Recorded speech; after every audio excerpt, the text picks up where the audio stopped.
Hey there heroes and those seeking adventure, my name is Grey the Wanderer. Welcome to a damsel in distress rescuing roller coaster of an episode as I take you on a tour down memory lane to look at the epic battlegrounds, triumphs and world-changing sagas of my misspent youth and beyond in my favourite 8-bit RPGs.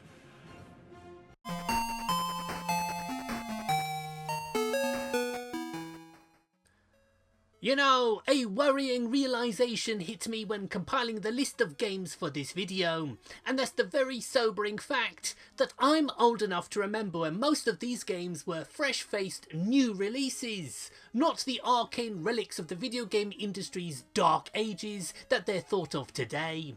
So I thought I'd better start with something that's guaranteed to get my engine going, and hope to God I make it to the end of the video before the Alzheimer's kicks in. So naturally, I picked Phantasy Star on the Master System, Sega's sprawling 8-bit space opera that still holds up. Guide Alice and her pals on planet-hopping adventures to avenge her brother's death and save the universe in not just the best game on the Master System, but arguably of the era.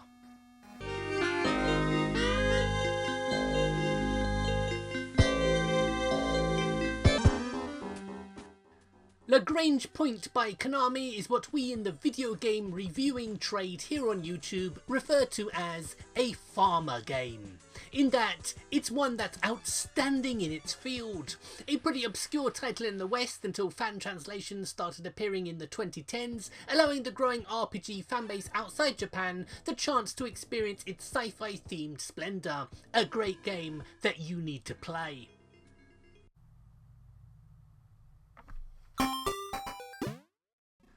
I was ready to perform all sorts of verbal contortionism in order to explain why Wonder Boy 3 The Dragon's Trap on the Master System is on my RPG list. But you know what? I don't need any 7 degrees of separation or smoke and mirrors. Wonder Boy 3 is one of the finest video games ever made. If you haven't played it, you're the lesser for it. A platformer at heart, but one with a quest large enough to keep any RPG fan quiet for a few hours.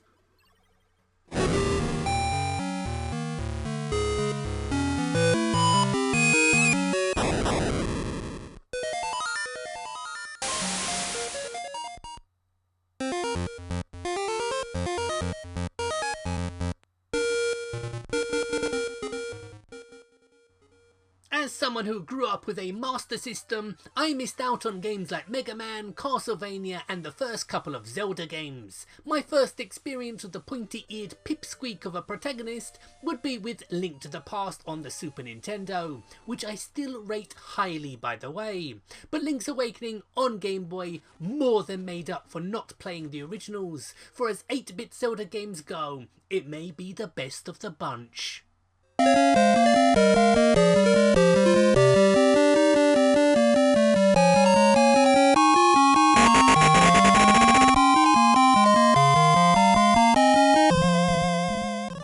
And we go from one you should all be familiar with, particularly if you own a Switch, to a title that's as obscure as hen's teeth. It's Sweet Home. Based on a Japanese horror movie that I think I am the only person in the West to have watched, Sweet Home is more than just another quality Famicom game that us round-eyed Westerners missed out on, as it was the direct inspiration for Shinji Mikami when making the very first Resident Evil, which started life as a remake of Sweet Home before becoming its own thing. But Sweet Home deserves to be more than a footnote in gaming's history, as it's a survival horror themed RPG that's still capable of delivering.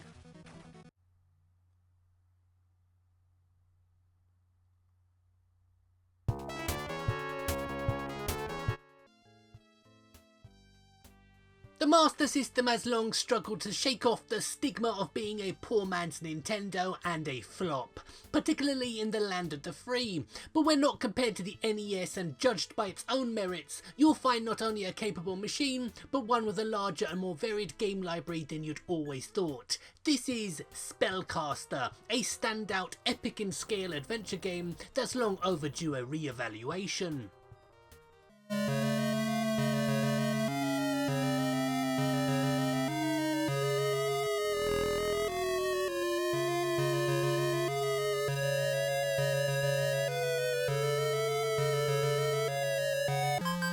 The early 90s saw Sega go through something of an Aladdin-inspired Arabian phase, quickly knocking out titles like Story of Thor aka Beyond Oasis and arcade brawler Arabian Fight. But one of the best titles from this period has been all but forgotten. Or ignored, one of the two, despite wide release across all territories, and that's a Game Gear RPG called Defender of Oasis, which certainly caught me on the hop when I chanced across it in the mid-90s. As I played it so much, my Game Gear broke under the strain, a true diamond in the handheld rough for RPG fans.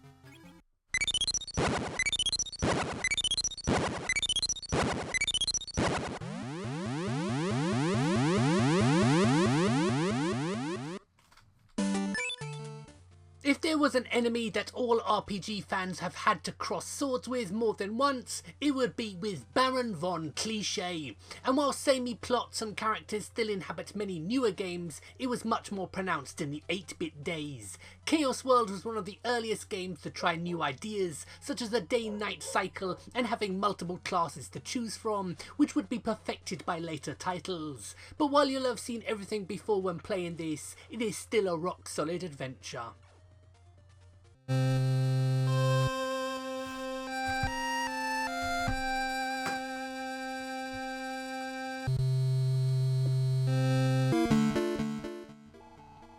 Fire Emblem, despite being one of Nintendo's more high-profile franchises, was for many years enjoyed only by the Japanese. It wasn't until Fire Emblem Path of Radiance on the GameCube that many Westerners even knew the series existed in the first place. But while the franchise has made up for lost time by building a large and loyal fanbase with newer releases, are the original 8 and 16-bit installments worth bothering with?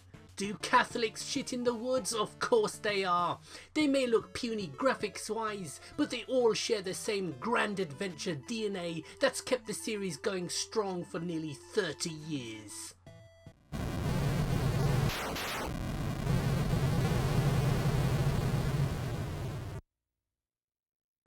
I've been relatively tight-lipped on my thoughts on the Megami Tensei games and the wider franchise such as Persona, but having become quite fond of the series, starting with Persona 1 on the PlayStation to the outstanding Shin Megami Tensei Nocturne on PS2, known as Lucifer's Call in Europe, I've made it a mission of mine over the years to go back and moat about all the earlier titles, and considering the amount of them, it might seem quite daunting to some, but even the earliest NES adventures carry all the recognisable traits fans have come to expect from this supreme urban horror series.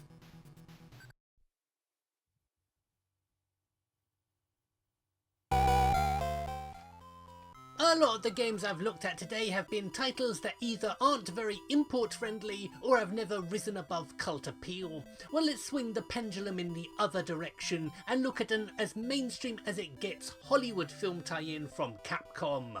Willow. Now, Capcom weren't exactly known for their RPGs, but clearly someone in the company had a role-playing itch to scratch because it's a belter. And while hype for this game disappeared very quickly once the film bombed, it's still a solid adventure that's worth a look.